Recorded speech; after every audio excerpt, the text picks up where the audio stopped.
Tahun ini kita akan tambah 3 kelas per sekolah. Saya harapkan di akhir 2026 akan sudah terkirim kurang lebih tambahan 700.000 panel pinter atau smart digital panel di seluruh sekolah Indonesia akhir Desember 2026 atau semester pertama 2027. Apa artinya ini? Artinya bahwa anak-anak kita dan guru-guru kita di seluruh Indonesia punya akses untuk materi pembelajaran terbaik. Baru saja kita dapat berita bagus dari PBB, ya, International Telecommunication Union, memberi penghargaan tertinggi kepada kita Indonesia dari 122 negara, ya, dalam kategori e-government dan kategori digitalisasi pendidikan. Bahwa kita punya apps yang dilaksanakan oleh Menteri Dikdasmen, ya, Kementerian Dikdasmen, rumah pendidikan, portal terintegrasi dengan interaktif flat panel yang kita bagikan, telah digunakan oleh lebih dari 6,9 juta pengguna, menyediakan 4.843 sumber belajar gratis, dan membantu ratusan ribu guru di daerah tertinggal, terdepan, dan terluar. Penghargaan dari PBB ini membuktikan digitalisasi pendidikan kita diakui dunia. Kita melompat. Kita melompat, saudara-saudara. Kita tidak cepat puas, perjalanan masih jauh, tapi kita ingin memperbaiki semua sekolah kita. Tahun ini kita akan selesai 77.000 sekolah renovasi. Tahun depan target kita 100.000, tahun 2008 100.000. Kita berharap di 2029 seluruh sekolah Indonesia sudah direnovasi. Seluruh sekolah di Indonesia sudah direnovasi. Dan uangnya kita akan kirim langsung ke kepala sekolah, diawasi oleh komite orang tua, komite guru, dan sebagainya. Dan ternyata hasilnya sangat baik. Kalau tidak salah ya, Menteri Mendikdasmen ada di sini. Ya, umpan balik yang saudara terima cukup bagus.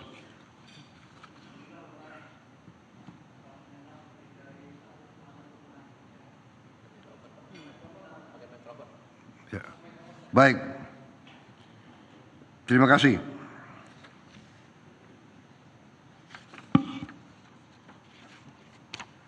Saudara-saudara, digitalisasi pemerintahan mutlak harus kita lakukan. Kita tidak boleh mempunyai puluhan aplikasi yang tidak saling berbicara.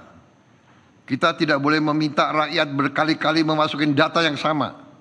Kita tidak boleh membiarkan rakyat mengeluarkan uang hanya untuk membuktikan bahwa dirinya miskin. Saat ini dari laporan Dewan Ekonomi Nasional, digitalisasi program bantuan sosial telah dijalankan di 43 kabupaten dan kota pada 26 provinsi. Sudah sekitar 1 juta keluarga terdaftar dari target 12,5 juta keluarga.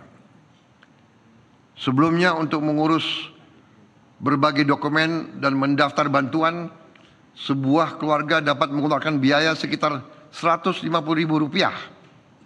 Sekarang proses itu dapat dilakukan secara gratis.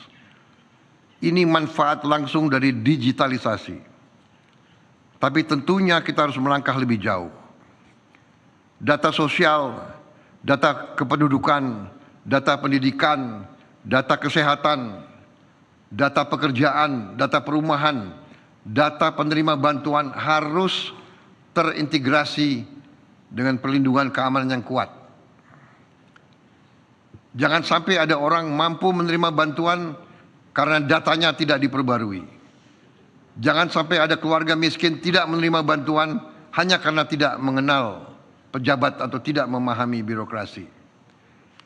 Kalau sistem kita akurat, target 0% kemiskinan ekstrem menjadi jauh lebih mungkin kita capai. Kita juga telah menghadirkan mall pelayanan publik di 313 kabupaten dan kota. Dalam satu tempat, masyarakat dapat mengakses sampai dengan 150 jenis pelayanan.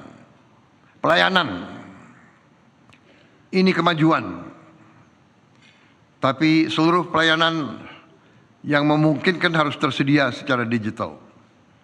Rakyat tidak perlu mengantre berjam-jam. Rakyat tidak perlu berpindah dari kantor ke kantor.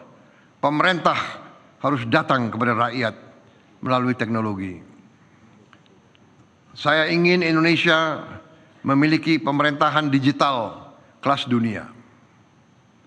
Saudara-saudara sekalian,